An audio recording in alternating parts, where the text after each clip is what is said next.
അവസാനം സംസാരിക്കുന്നത് American president Joe ബൈഡനെ കുറിച്ചാണ്. ജോ ബൈഡൻ പലപ്പോഴും പൊതുവേദികൾ നടത്തുന്ന സ്റ്റേറ്റ്മെൻറ്റ്സ് പലതും വലിയ തോതിൽ അബദ്ധമായി മാറുന്നത് കാണുന്നുണ്ട്. ഇപ്പോൾ അദ്ദേഹം ഈജിപ്തിൻ്റെ പ്രസിഡന്റിനെ മെക്സിക്കൻ പ്രസിഡന്റ് എന്ന് വിളിക്കുന്നത്, റഫേൽ ബോംബിംഗ് നടത്തുന്നത് ഞങ്ങളാണ് എന്ന് പറയുന്നത്, പലപ്പോഴും അദ്ദേഹം തെറ്റി നടത്തുന്ന പരാമർശങ്ങൾ, അദ്ദേഹത്തിൻ്റെ ചില അംഗവിക്ഷേപങ്ങളിൽ വരുന്ന ചില മാറ്റങ്ങളൊക്കെ ലോകത്ത് ശ്രദ്ധിക്കപ്പെടുന്നുണ്ട്.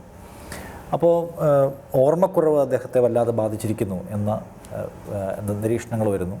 അമേരിക്കൻ പ്രസിഡന്റിനെ പോലെ വളരെ പ്രധാനപ്പെട്ട ഒരു കസേരയിലിരിക്കുന്ന ഒരാൾ, വളരെ പ്രധാനപ്പെട്ട ഫയലുകൾ കൈകാര്യം ചെയ്യേണ്ട ഒരാൾ, ലോകരാഷ്ട്രീയത്തെ തന്നെ സ്വാധീനിക്കുന്ന ഒരു രാജ്യത്തിൻ്റെ തലപ്പത്തിരിക്കുന്ന ഒരാൾക്ക് ഉണ്ടാകുന്ന ഇത്തരം പ്രശ്നങ്ങൾ, അപ്പോൾ അദ്ദേഹവുമായി ബന്ധപ്പെട്ട് പുതിയ അപ്ഡേറ്റ്സ് നമ്മൾ അദ്ദേഹത്തിൻ്റെ മകൻ മരിച്ച കാലാവധി തന്നെ ഓർത്തെടുക്കാൻ കഴിയുന്നില്ല. അദ്ദേഹത്തിൻ്റെ അമേരിക്കയിലെ ഡെപ്യൂട്ടി ചീഫായിരുന്ന കാലഘട്ടം അദ്ദേഹത്തിന് ഓർത്തെടുക്കാൻ കഴിയുന്നില്ല പോലെയുള്ള പ്രശ്നങ്ങൾ ഉന്നയിക്കപ്പെടുകയാണ്. സ്വാഭാവികമായും വാർദ്ധക്യത്തിൽ ആളുകൾ ചില സംഗതികൾ മറന്നുപോകും. അതിനപ്പുറമുള്ള സ്വന്തം ഉത്തരവാദിത്തം നിർവഹിക്കാൻ കഴിയാത്ത വിധമുള്ള ആരോഗ്യ പ്രശ്നങ്ങളെ അദ്ദേഹം അഭിമുഖീകരിക്കുന്നുണ്ടോ എന്നുള്ള ക്വസ്റ്റ്യനാണ് ഇപ്പോൾ ഉള്ളത്. എന്താ അതിനെക്കുറിച്ച് പലതരത്തിലുള്ള ലേഖനങ്ങളും അനാലിസിസും ഒക്കെ വരുന്നുണ്ട്. ഇപ്പോൾ നമുക്കതിനകത്ത് നിന്ന് കണ്ടെടുക്കാൻ കഴിയുന്ന സംഗതികൾ എന്തൊക്കെയാണ്? ബൈഡൻ അദ്ദേഹത്തിൻ്റെ ചുമതലകൾ നിർവഹിക്കാൻ കഴിയാത്ത വിധം പ്രശ്നങ്ങളെ അഭിമുഖീകരിക്കുന്നുണ്ടോ? ഇത് ഇപ്പം നിഷാദ് പറഞ്ഞ പോലെ പല നിലക്കുള്ള രസകരമായ അനാലിസിസ് ഈ ഇൻ്റർനാഷണൽ മീഡിയയിൽ ഇതുമായി ബന്ധപ്പെട്ട് വരുന്നുണ്ട്. അപ്പോൾ ഇത് കാണുമ്പോൾ എനിക്ക് തോന്നുന്നൊരു എൻ്റെ ഓർമ്മയിൽ വരുന്ന സംഗതി, ഈ ഡൊണാൾഡ് ട്രംപ് പ്രസിഡൻഷ്യൽ കാൻഡിഡേറ്റായിട്ട് തിരഞ്ഞെടുക്കപ്പെടുന്നു, ദെൻ മത്സരിക്കുന്നു, ഇലക്ഷനിൽ അദ്ദേഹം വിജയിക്കുന്നു. ആ സമയത്ത് ഇൻ്റർനാഷണൽ മീഡിയയിൽ വന്നിട്ടുള്ള കുറേ അനാലിസിസ് ഉണ്ട്. അതിലേറ്റവും പ്രധാനപ്പെട്ടൊരു കാര്യം, ഡൊണാൾഡ് ട്രംപിനെ കുറിച്ച് പൊതുവെ ഒരു ജനറൽ പെർസെപ്ഷൻ എന്നാണ്, ഒരു കിറുക്കൻ അല്ലേ, ഒരു അരവട്ട് മനുഷ്യൻ ഈ അമേരിക്കയുടെ പ്രസിഡൻ്റ് ആകുക എന്ന് പറഞ്ഞു കഴിഞ്ഞാൽ അതിൻ്റെ അർത്ഥം ഈ ന്യൂക്ലിയർ ബോംബുകളുടെ ബട്ടൻ്റെ ചുമതലയുള്ള ആളാണ്. അമേരിക്കയിൽ ലോകത്ത് ഏറ്റവും കൂടുതൽ ന്യൂക്ലിയർ ബോംബ് കൈവശം വെച്ചിരിക്കുന്ന രാജ്യമാണ്. അവിടെ നിയമപ്രകാരം തന്നെ, ഭരണഘടനാ പ്രകാരം തന്നെ ന്യൂക്ലിയർ ബോംബ് ഉപയോഗിക്കാൻ ആരാണ് ഇത് കൊടുക്കേണ്ടത്, അന്തിമാനുമതി കൊടുക്കേണ്ടത്? പ്രസിഡൻ്റാണ്. എന്നാൽ അതിൻ്റെ ബട്ടൺ, അതിൻ്റെ പ്രസിഡൻ്റായിട്ട് ഒരാൾ ഇവിടെ ഓവൽ ഹൗസിൽ ചാർജ് എടുക്കുമ്പോൾ അദ്ദേഹത്തിന് കൈമാറുന്ന ഡോക്യുമെൻറ്റ്സിൻ്റെ ഭാഗമാണ്, മെറ്റീരിയൽസിൻ്റെ ഭാഗമാണ് ഈ പറയുന്ന അവസാനത്തെ ബട്ടൺ. ഒരു ഫിസിക്കൽ ബട്ടണാണെന്ന് വെച്ചാൽ എനിക്കറിയില്ല, പക്ഷെ അതിനെക്കുറിച്ചുള്ള സാധാരണ പ്രയോഗം ന്യൂക്ലിയർ ബട്ടൺ. അപ്പോൾ അത് അമർത്തുവാൻ അധികാരമുള്ള ഒരേ ഒരാളാണ് ഇയാൾ. അപ്പോൾ ആ സ്ഥാനത്തേക്ക് നിങ്ങളൊരു അരവട്ടനെയാണോ തിരഞ്ഞെടുത്തിരിക്കുന്നത് എന്ന് അമേരിക്കക്കാരോട് പല പൊളിറ്റിക്കൽ അനലിസ്റ്റുകളും അന്ന് ചോദിച്ചിരുന്നു. അപ്പോൾ അതേമാതിരിയുള്ള ഒരു സിറ്റുവേഷനാണ് ഇപ്പം. നിങ്ങൾ അമേരിക്ക എന്ന് പറയുമ്പോൾ ലോകത്തെ മറ്റേതൊരു രാജ്യത്തെ പോലെയും ഒരു രാജ്യമല്ല, ലോകത്തെ നിയന്ത്രിക്കുന്ന ഒരു സൂപ്പർ പവറാണ്. അത് ആഗ്രഹിച്ചാലും ഇല്ലെങ്കിലും അതാണ് യാഥാർത്ഥ്യം. അതാണ് ഇന്നും ലോകത്തെ ഏറ്റവും പ്രധാനപ്പെട്ട സൂപ്പർ പവറായിട്ട് നിൽക്കുകയാണ്. ഒരു ഗ്ലോബൽ ഓർഡർ നിലനിർത്തുന്നതിൽ അമേരിക്കയ്ക്ക് വളരെ പ്രധാനപ്പെട്ട ഒരു പങ്കുണ്ട്.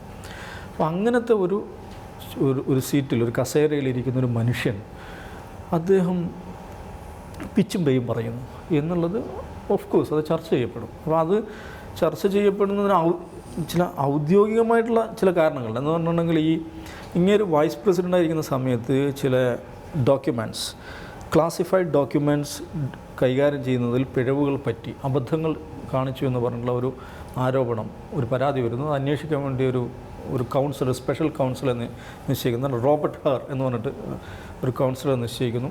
അദ്ദേഹത്തിൻ്റെ റിപ്പോർട്ട് പുറത്തു വന്നു. രണ്ടോ മൂന്നാഴ്ച മുമ്പാണ് റിപ്പോർട്ട് വരുന്നത്.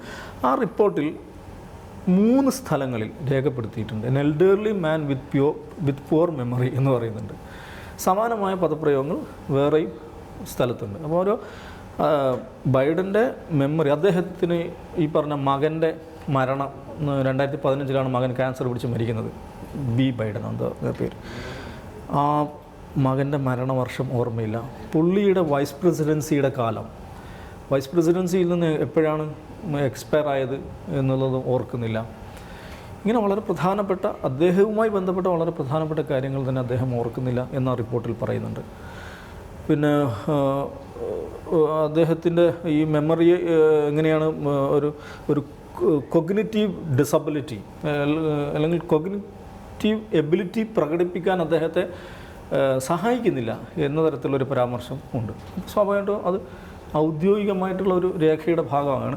ആ സമയത്ത് കമലാ ഹാരിസുമായിട്ട്, വൈസ് പ്രസിഡൻറ്റ് കമലാ ഹാരിസുമായിട്ട് അവിടുത്തെ ഒരു ചാനൽ നടത്തിയ അഭിമുഖത്തിൽ ഇത്തരം ചില സംഗതികളെ കുറിച്ച് കമലയോട് ചോദിക്കുന്നുണ്ട്. അപ്പോൾ കമല അതിന് കൊടുക്കുന്ന മറുപടി, അദ്ദേഹം കോമ്പീറ്റൻ്റ് അല്ലെങ്കിൽ അദ്ദേഹം മാറുകയാണെങ്കിൽ ആ സ്ഥാനത്തിരിക്കാൻ ഞാൻ തയ്യാറാണ് എന്നാണ് പറയുന്നത്.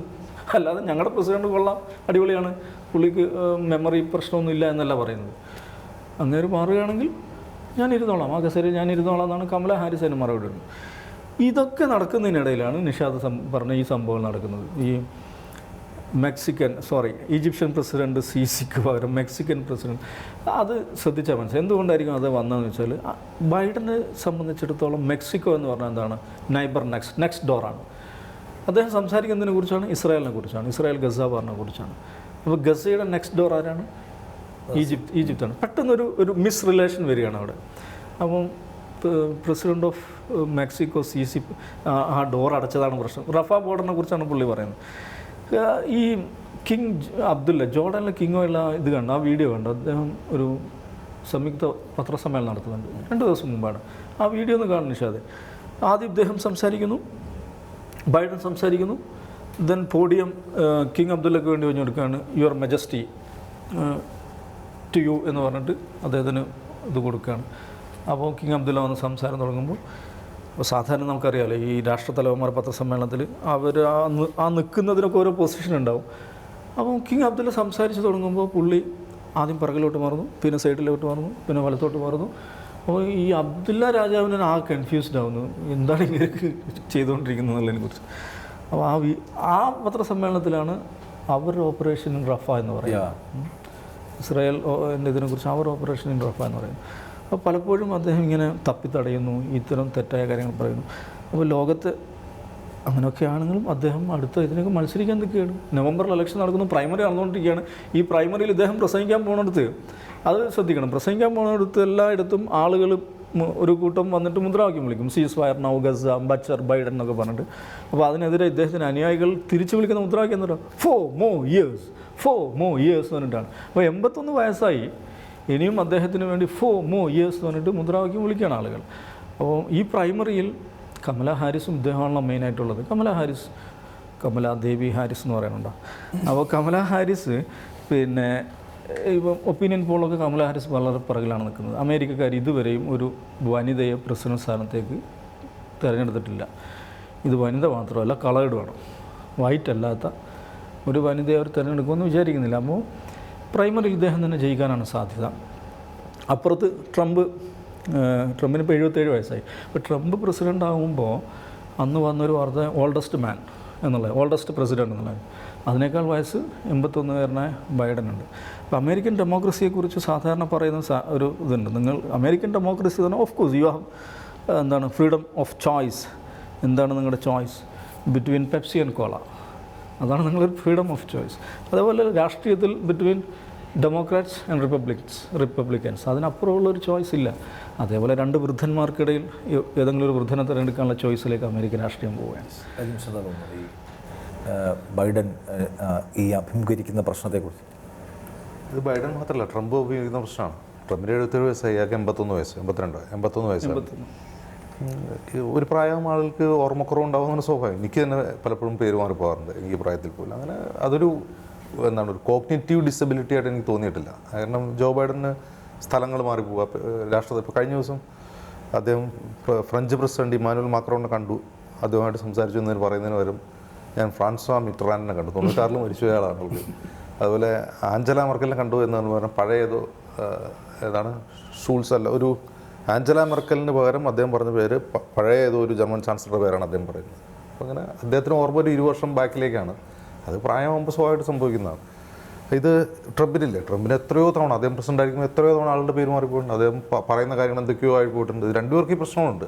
ഇതിലെ കുഴപ്പമെന്ന് വെച്ചാൽ ഈ അമേരിക്കൻ ഡെമോക്രസി നേരിടുന്നൊരു വല്ലാത്തൊരു നിസ്സഹായാവസ്ഥയാണിതിൽ. അപ്പോൾ ട്രംപ് പ്രസിഡന്റ് ആയതൊരു അബദ്ധമാണ്, അതൊരു മിസ്റ്റേക്കാണെന്നാണ് പലരും ചിന്തിക്കുന്നത്. അത് അമേരിക്കൻ ജനതയ്ക്ക് പറ്റിയൊരു മിസ്റ്റേക്കാണ്. അവർ തൊട്ടടുത്ത സാഹചര്യത്തിൽ അത് തിരുത്തി. പക്ഷേ ഇവിടെ ഇപ്പോൾ എന്താ സംഭവിക്കുന്നത്, ട്രംപിന് റിപ്പബ്ലിക്കന്മാർക്കിടയിൽ വലിയ തോതിലുള്ള പോപ്പുലാരിറ്റി ഇപ്പോൾ വന്നുകൊണ്ടിരിക്കുകയാണ്. എന്തുകൊണ്ടാണ്? അത് ഇയാളെ കാണിച്ചിട്ടാണ്, ബൈഡനെ കാണിച്ചിട്ടാണ്. ബൈഡൻ ഒരു കഴിവുകെട്ടവനാണ്, അദ്ദേഹത്തിന് പ്രായമായി, ഓർമ്മയില്ല, പോളിസികളിൽ വ്യക്തതയില്ല, കൃത്യതയില്ല, സംസാരിക്കാൻ അറിയില്ല. ഇതെല്ലാം പറഞ്ഞിട്ടാണ് ട്രംപ് ഇവിടെ സപ്പോർട്ട് ഉണ്ടായിക്കൊണ്ടിരിക്കുന്നത്. അതേസമയം തന്നെ ബൈഡന് സപ്പോർട്ട് കൂടിക്കൊണ്ടിരിക്കുകയാണ്. ഇപ്പോൾ പറഞ്ഞില്ലേ 4 more years എന്ന് പറഞ്ഞത് എന്തുകൊണ്ടാണെന്ന് അറിയാം. ഇല്ലെങ്കിൽ ട്രംപ് വരും എന്നുണ്ട്. അപ്പോൾ അത് ഡെമോക്രാറ്റ് വോട്ട് ബാങ്കിന് ഒരു പ്രത്യേകത ഉണ്ട്. ഡെമോക്രാറ്റ് വോട്ട് ബാങ്ക് വളരെ സൈലൻ്റാണ്. ഈ കോൺഗ്രസ് വോട്ട് ബാങ്ക് പോലെയാണ്. അതായത് എന്തെങ്കിലും ഒരു പ്രശ്നമുണ്ടെങ്കിൽ അത് ഉണർന്നു കഴിഞ്ഞിട്ട് അവരുടെ പോൾ പെർസെൻറ്റേജ് കൂടി കഴിഞ്ഞാൽ ബൈഡൻ ജയിച്ചു പോകും. അപ്പോൾ രണ്ട് രീതിയിലാണ് അത് കൂടുന്നത്. ഇപ്പോൾ ആര് ജയിക്കുമെന്ന് പറയാൻ പറ്റില്ല. ഇപ്പോൾ ട്രംപ് ബൈഡൻ പറ്റില്ല പോരാ എന്ന് പറഞ്ഞിട്ടുണ്ട്. പക്ഷേ ട്രംപ് പറയുന്ന കാര്യങ്ങൾ വിശ്വസിക്കാൻ ഇഷ്ടപ്പെടുന്ന ഒരു വൈറ്റ് പോപ്പുലേഷൻ അമേരിക്കയിലുണ്ട്. കാരണം ഒന്ന് അമേരിക്ക ഫസ്റ്റ് എന്ന് പറഞ്ഞാൽ മുദ്രാവാക്യം തന്നെയാണ് ഇപ്പോഴും ട്രംപ് പറഞ്ഞുകൊണ്ടിരിക്കുന്നത്.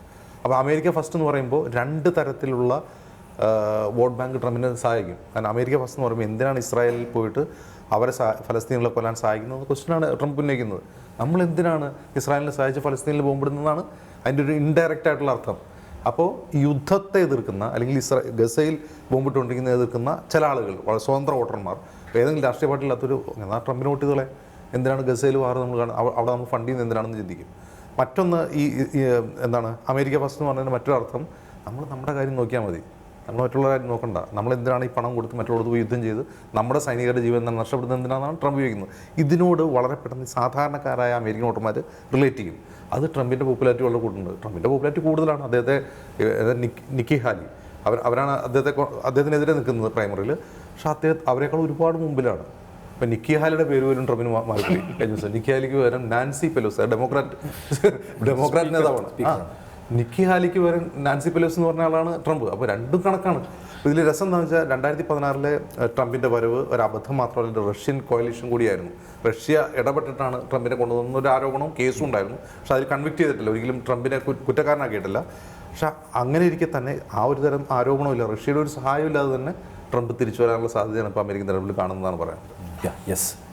അപ്പോൾ നമുക്കിന്ന് അവസാനിപ്പിക്കാം. വീണ്ടും നാളെ ഇരിക്കാം. നമസ്കാരം.